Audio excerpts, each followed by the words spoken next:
कैसे हो दोस्तों। उम्मीद करता हूँ सब लोग अच्छे होंगे। और स्वागत करता हूँ मैं आप सभी लोगों का एक नए वीडियो में। ये कोई मतलब नए सीरीज का वीडियो नहीं है। ये एक मैंने मेरा एक एक्सपीरियंस रिकॉर्ड करने के लिए ये वीडियो शूट किया है। आपने जो मेरी सीरीज देखी होंगी सिंगापुर मलेशिया, और उसका एक मैं छोटा सा एक एक्सपीरियंस जो है वो शेयर करना चाहता हूँ। ये एक्सपीरियंस है जब मैंने अपना टिकट बुकिंग स्टार्ट किया था। तब एज यूजुअल आपको पता है सब लोग जो है तो अपना टिकटिंग बुक करने से पहले वो लोग ऑनलाइन कुछ ऐसी वेबसाइट्स होती है जहाँ पे आप लोग कंपैरिजन करते हो कि कहाँ पे आपको चीप फ्लाइट मिलेगी। तो उसमें से दो वेबसाइट्स है, जैसे कि एक बीगो है और एक स्काई स्कैनर है। तो मैंने स्काई स्कैनर से जो है ना ये पता लगाने की कोशिश की थी कि मुझे सिंगापुर जाने के लिए मुझे सबसे चीप फ्लाइट कहाँ से मिलेगी। तो वहाँ पे जो है वो एक गेटवे बता देता है कि यहाँ से आप बुक करोगे तो आपको ये जो है ना सिंपल मतलब सस्ते से सस्ती फ्लाइट देंगे। हो सकता है उसमें जो चार्जेस होते हैं वो वेरीफाई होता है, टाइम जो होता है वो वेरीफाई होता है। लेकिन अब इस केस में मेरे साथ एक प्रॉब्लम हुआ है। वो प्रॉब्लम क्या है मैं आपके साथ शेयर करता हूँ। तो बेसिकली मैंने जो स्काई स्कैनर से पहले जो मेरा एक टिकट बुकिंग किया था वो किया था गो टू गेट करके एक वेबसाइट है, देख सकते हो आप। गो टू गेट करके यहाँ पे है। और ये गो टू गेट में आपको बता दूँ बहुत ज़्यादा फ्रॉडुलेंट किस्म के मुझे जो है ना गेटवे लगता है अभी तक मैंने जहाँ से बुक किया।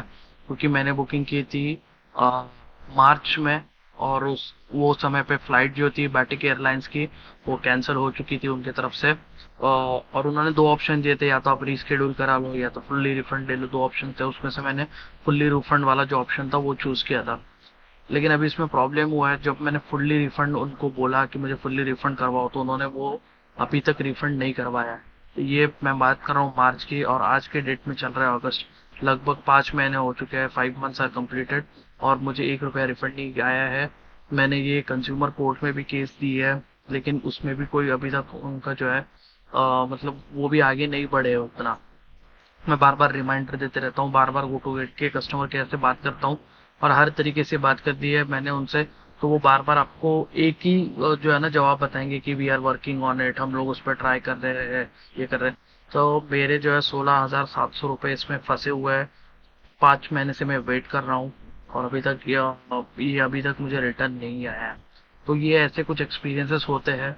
तो मेरा एक ऐसा ओपिनियन है कि if you are not well versed with the website, आपको नहीं पता है वो वेबसाइट के बारे में, तो आप जो है ना वो बेस्ट वे आप एक काम कर सकते हो जो आपको नोन है, जो पॉपुलर है। और किसी भी इसका नाम नहीं लूंगा, लेकिन जो पॉपुलर बुकिंग गेटवेज होते हैं उससे आप लोग बुक करा सकते हो। और सेकंड ऑप्शन ये है कि डायरेक्टली जो है ना आप एयरलाइन से बुक करो, स्काई स्कैनर से पता करो कि रेट कौन सा है, फ्लाइट्स पता कर लो, लगे तो वो आप नोट डाउन कर लो, और फिर उनका जो जैसे भी इंडिगो है या इतिहाद है, आप वहाँ पे जाके उनके पर्सनल जो उनके जो खुद के जो वेबसाइट्स होते हैं एक्सक्लूसिव, वहाँ पे जाके आप ये सब बुकिंग कर सकते हो। वही एक बेस्ट तरीका है। गेटवे जो होता है वो आपको दिखाएगा कि हम लोग आपको कम प्राइस में जो है ना प्रोवाइड कर रहे हैं, बट हालांकि ऐसा होता नहीं है। चार्जेस तो उतने ही लगते हैं। और दूसरी चीज़, अगर कल जाके गलती से वो कैंसिल हो जाता है तो वो रिफंड आने में बहुत तकलीफ होती है। तो अभी आप सोच सकते हो 17,000 के करीब का रिफंड है, मैं 5 महीने से वेट कर रहा हूँ। हर रोज मैं उनको रिमाइंडर देता हूँ, लेकिन कोई भी मुझे उनसे जो है ना जवाब नहीं आता, या कोई प्रोसेस वहां से आगे बढ़ती हुई नहीं दिखती है। तो ये एक मैसेज में शेयर करना चाह रहा था आपसे।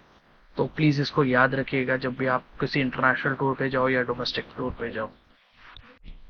तो ये तो देखा आप लोगों ने कि मेरा जो एक्सपीरियंस था वो टिकटिंग को लेके था, और जो मैंने अभी आपसे शेयर किया। दूसरा एक एक्सपीरियंस मैं आपसे शेयर करूंगा, जो कि होता है कि आप किसी भी फॉरेन कंट्री में अगर आप जाते हो तो आपके साथ क्या क्या वहाँ पे चीजें हो सकती है बीइंग सोलो ट्रैवलर। तो सबसे जो जो चीज वहां पे होती है कि आपको जो है ना आप जब भी लैंड करोगे और फिर वहां पे जाके किसी अननोन आदमी से आपकी बातें होगी, मतलब हॉस्टल में होगी या कहीं पे भी आप जाओगे तो वहां पे बातें होगी। तो आप वैसे भी वहां पे फॉरेनर दिख जाते हो, तो ये क्वेश्चन आपसे कोई भी आमतौर पे पूछ सकता है कि आप चेहरे से तो आप पहचान ही लेंगे कि भाई ये इंडियन है। और मैंने एक चीज थोड़ी नोटिस की है कि थोड़ा सा जो है ना इंडियंस को थोड़ा अभी भी हेट मिलता है बाहर। ऐसा नहीं कि हमेशा मिलता है, बट कुछ कुछ जगह पे थोड़ा सा रेसिज्म टाइप बोलो या थोड़ा सा हेटरेट है, हो सकता है, बिकॉज बहुत सारे इंडियंस भी ट्रैवल करते हैं बहुत सारे कंट्रीज में और उनके कुछ बैड एक्सपीरियंसेस वो लोगों का रहे हो, इसलिए उनके माइंड में वो जो है ना बायसनेस बन चुका है। दूसरी चीज है, वो जो लोग हैं ना आपसे एक क्वेश्चन पूछेंगे कि आप यहाँ पे कितने दिन के लिए हो। ये एक बहुत कॉमन क्वेश्चन आप देखोगे कि आपको कोई हॉस्टल में नया बंदा मिलता है कि आप कहीं रोड पे घूम रहे हो, उससे आपसे बात हो गई या बस में कोई मिल गया है, ट्रेन में, वो एक आध ये कॉमनली आपको पूछ सकता है ये सवाल कि आप इस कंट्री में कब तक हो, क्योंकि वो जानना, वो उनके जैसे हम लोग होते हैं कि हम लोगों को भी होता है कि एज अ टूरिस्ट आया है या यहाँ पे परमानेंट सेटलमेंट के लिए आया है या कोई इमिग्रेंट है इलीगली, ये सब उनको, हालांकि आपके हाथ में कैमरा दिखता है तो वो वैसे ही पहचान जाते हैं कि आप एक टूरिस्ट हो, कुछ दिन के लिए आओ चले जाओगे, तो भी ये एक सवाल वो लोग पूछते हैं कभी कभी, कोई भी मतलब जो अननोन पर्सन होता है, आउट ऑफ उसका जो बोलते हैं ना क्यूरियोसिटी बोलो या फिर फियर। तो और ग्लोबल स्टेज पे आज की तारीख में जितने भी मतलब जो सब कंट्रीज की पोजीशन चल रही है, आप देख रहे हो कि क्या चल रहा है पूरी दुनिया में, तो ये सब चीजें बहुत नॉर्मल है वहां पे आप जाते हो तो। दूसरी चीज होती है आपका एटीएम। एटीएम जो है ना वहाँ पे अलग अलग जो बैंक्स के एटीएम होते हैं और आपका एटीएम कार्ड वहाँ पे जो है चलेगा इसकी कोई गारंटी नहीं है।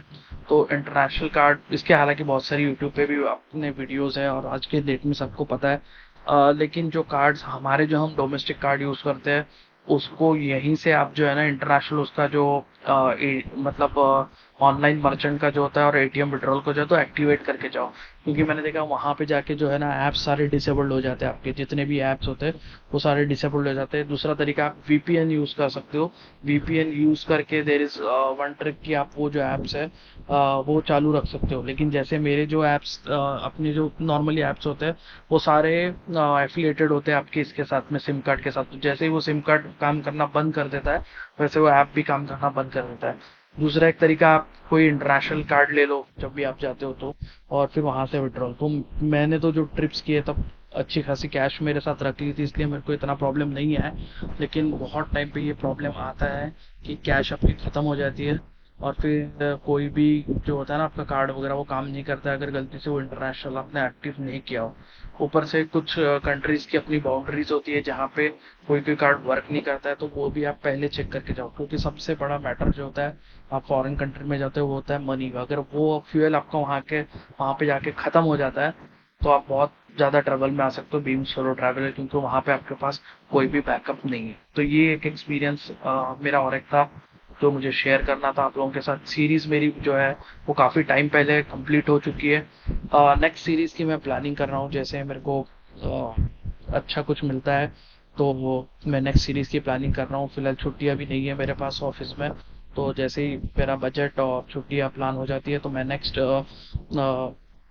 कंट्री की प्लानिंग करूंगा। और एक चीज है जो इंटरनेशनल अभी हालात चल रहे हैं सभी कंट्रीज के और ऑल ओवर वर्ल्ड थोड़ा इंस्टेबिलिटी चल रही है, तो उसका ओवरऑल इम्पैक्ट फ्लाइट्स पे होता है। फ्लाइट्स कैंसिल होती है बहुत ज़्यादा और फिर वो डिले होती है और फिर आपको फिर से कैंसिल करो और रिफंड करो, ये सब चीज़ में ना आपका बजट थोड़ा सा फिर रिस्क हो जाता है। आप जैसे कि मैंने फर्स्ट एक्सपीरियंस में आपके साथ शेयर किया कि मेरे अभी भी जैसे 17,000 रुपये जो है अटके पड़े, तो वो 17,000 आज तक नहीं है। तो we are basically budget travellers, तो हम लोग इतना कैश ऐसे ही एक जगह पे अगर वो चला जाता है तो हम लोग नहीं उसको अफोर्ड कर सकते।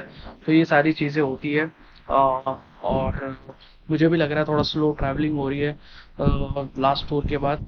तो नेक्स्ट जल्द से जल्द प्लान करते हैं और मिलते हैं एक नेक्स्ट सीरीज में। तब तक बने रहिए मेरे साथ इस पूरे मेरी सोलो जर्नी में। So thanks for watching.